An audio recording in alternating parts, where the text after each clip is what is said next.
In this section, we're going to look at NPM or Node Package Manager, which is basically a command line tool as well as a registry of third-party libraries that we can add to our Node applications.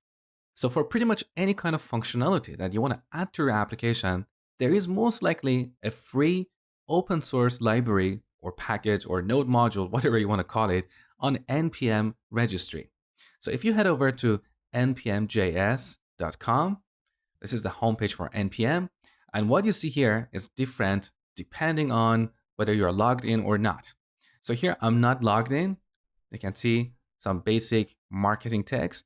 But what is important here is that currently there are about 475,000 building blocks on NPM. And all these are free and reusable code.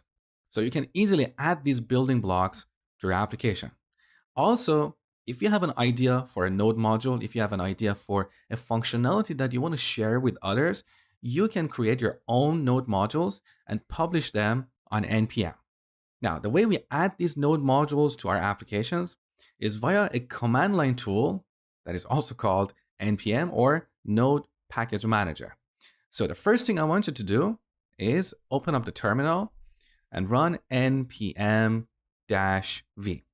So npm comes with Node. When you install Node, you also get npm.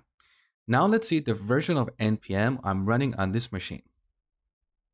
So currently I'm running npm version 5.5.1.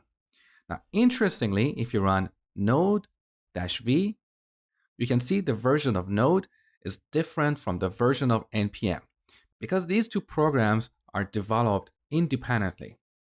Now, while you're watching this section, chances are your version of npm might be lower or higher than the version I'm using here. So, in order for you to have the exact same experience as the videos in this section, I want to make sure that you're running the same version of npm on your machine. So,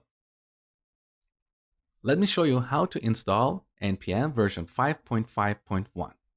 Run npm space I, this is short for install, then space -g, this is short for global, because we want to install this package globally on this machine. It's not specific to an application, okay? Then the name of the package, which is npm, @, and here we set the version number. So 5.5.1. Now, if you're on Mac, you need to prefix this with sudo because chances are the permissions on your machine are not configured properly. And when you run this, you may get a permission error because you're installing a package globally. So a simple workaround that is to use sudo. And once again, this is only for Mac users. On Windows, if you get a permission error, you need to open up the command prompt window with administrative privileges. Okay, now let's run this. Now here you have to enter your password because you're installing a global package. Okay, now this is going to take a few seconds. And done. Now after this, to make sure that everything worked properly, run npm-v and you should have npm version 5.5.1.